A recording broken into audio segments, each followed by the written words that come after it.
We look now at Genesis chapters 10 and 11.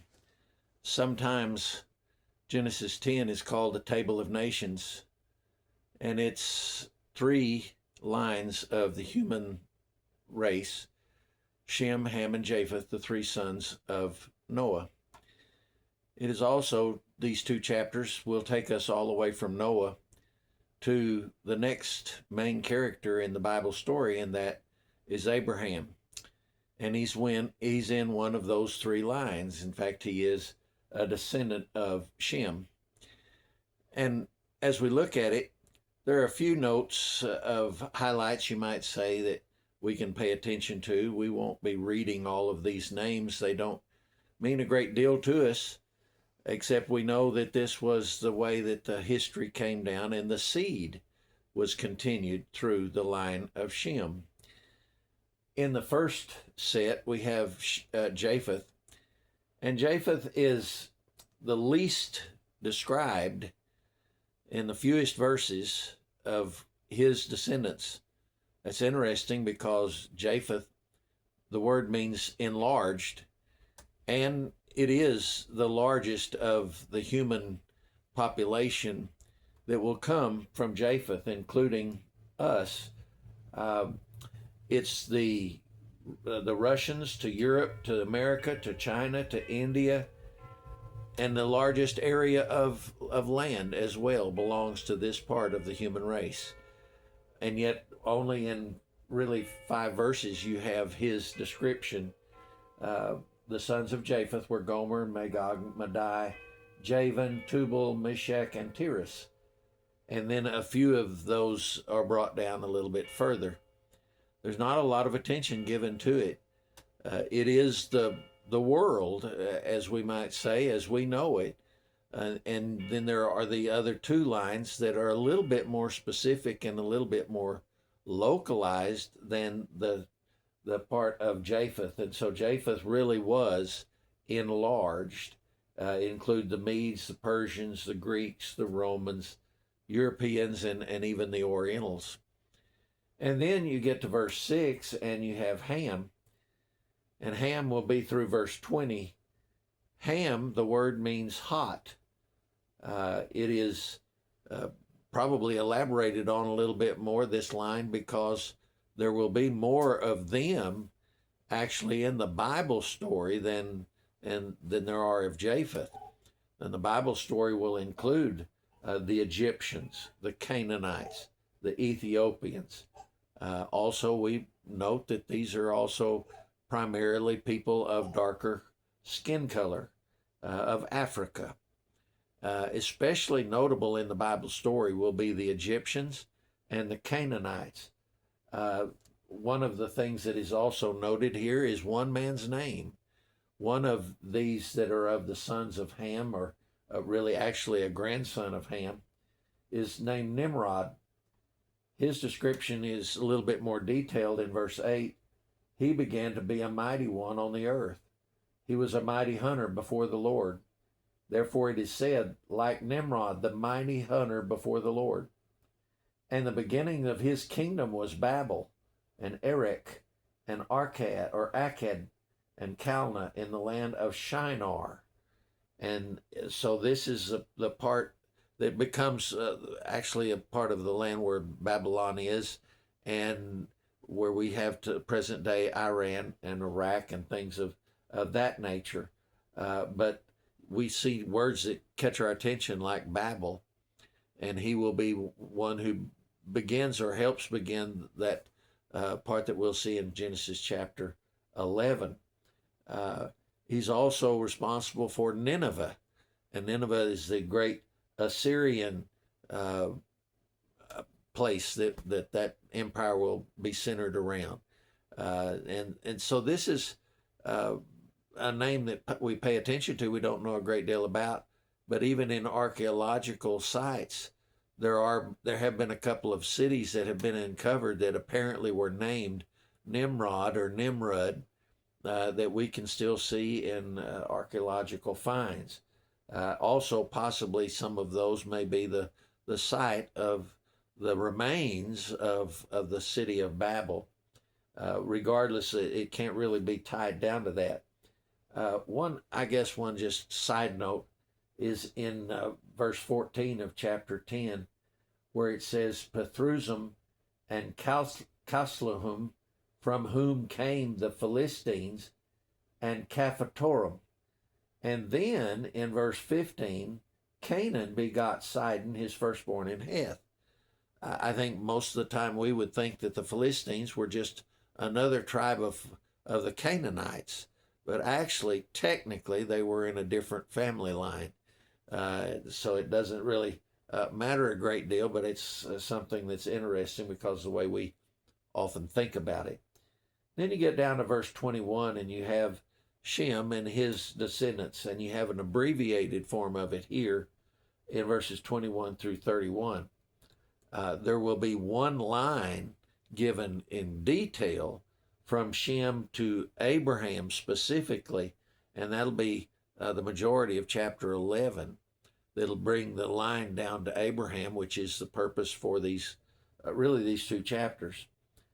Shem, we said that Japheth means enlarged, Ham means hot, and Shem means chosen. And in effect, we've kind of already seen that in chapter 9 because of the thing we pointed out last time, that when he was blessing his three sons, he cursed Ham because of the sin that he did.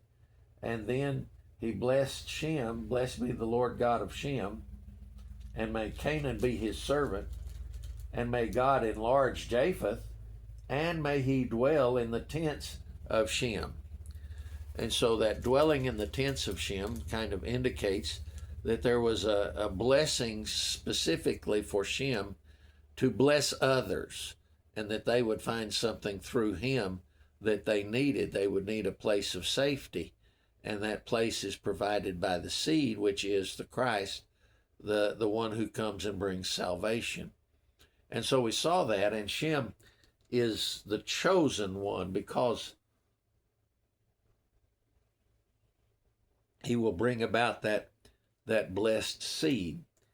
Also, we noticed here in part of this a mention of a man named Eber, and a lot of times it's thought that word Eber is where we get our word Hebrew. It's one of the descendants of Shem. Coming to him, I believe it's his great grandson that he has. But in that great grandson, we have a name that is significant, and it becomes the Hebrew people. Also, timing-wise, if you look at chapter 10, verse 25, to Eber were born two sons. The name of one was Peleg. He will be a descendant through which we get Abraham. For in his days the earth was divided, and his brother's name was Joktan.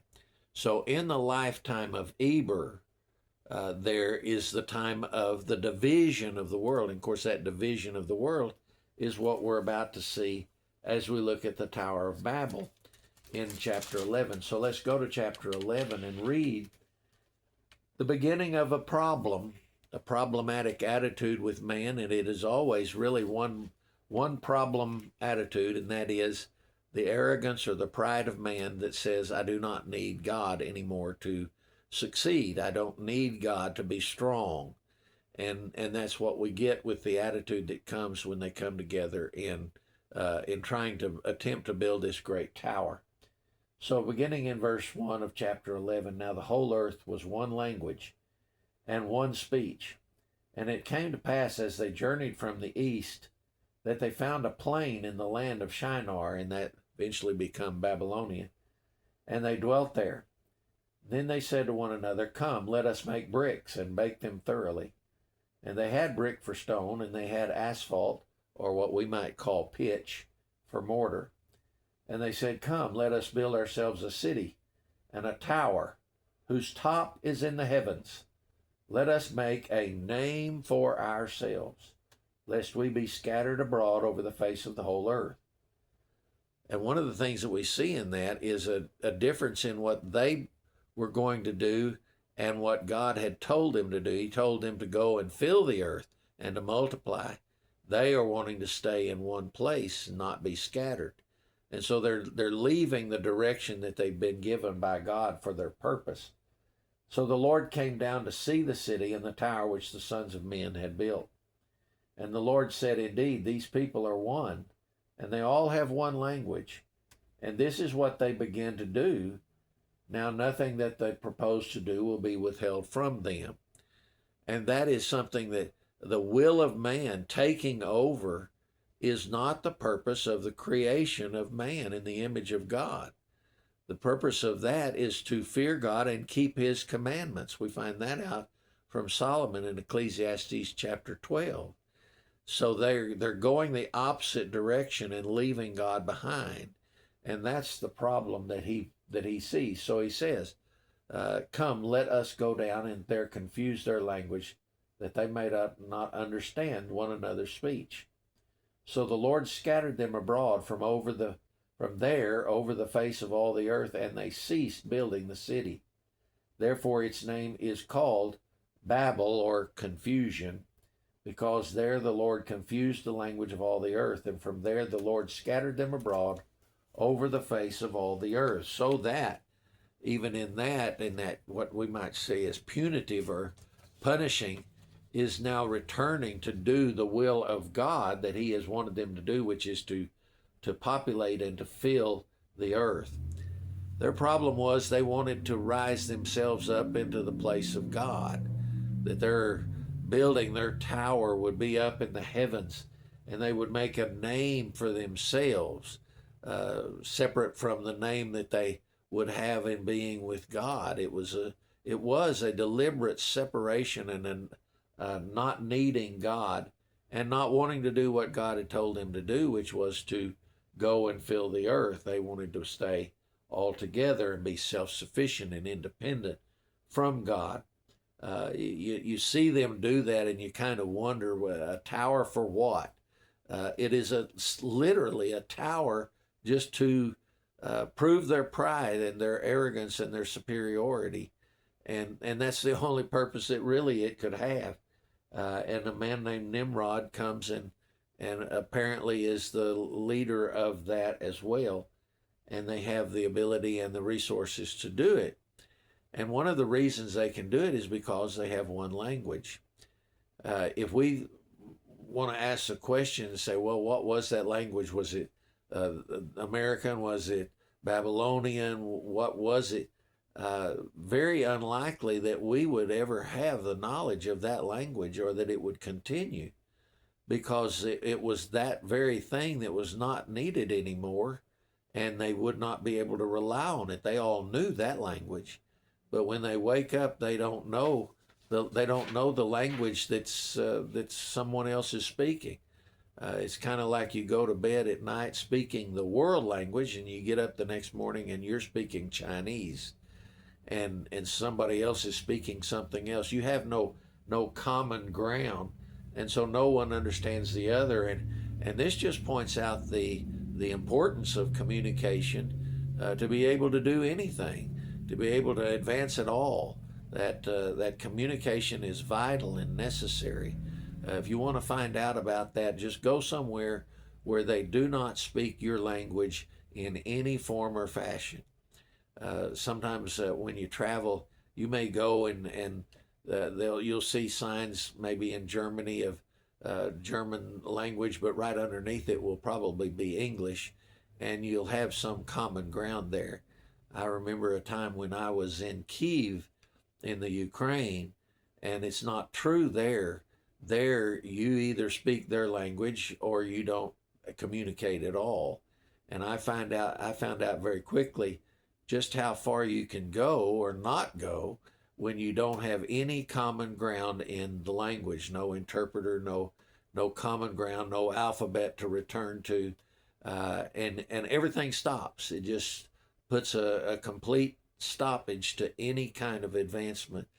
And if you've ever experienced that, you know kind of what they woke up to on the day that they woke up with no language in common. And so God does that, and in that they then are scattered across the earth and return to what God's purpose was for them to be doing. And then in verse 10 of chapter 11, from there to the end of chapter 11, you have the direct line of the chosen seed, the line of Shem, that will give us Abraham, who will be the main character now for several chapters, and the father of the faithful, but also the father of Israel, the father of the nation that will follow this in the story of the Bible and give us the promised Messiah. And that's the important family to the Bible story. And so, of course, there's much more given here as far as their line, their lifespans, and how it came directly down. And it's very important to know that that seed does come in this direct way, and that it's known exactly who this seed passes through. And with that, you come down to Abram, and he will be the one that brings about the seed, the son of David, the son of Abraham, which is the Christ, as Matthew says. What you have here is a representation of the history of the world and of the history of God's redemptive plan for that world. And that history is that the world is lost, kind of like the short description of Japheth, but not a whole lot said about the line or the history of it. And then you have the coming of the Canaanites and the people, or they all come together and they want to build this tower, but it's against the will of God. And so it becomes a deserted project, a pile of rubble. If it is left over today, it's just a pile of rubble. And that's what the world really produces without God. Nothing that lasts, nothing of any real value without God.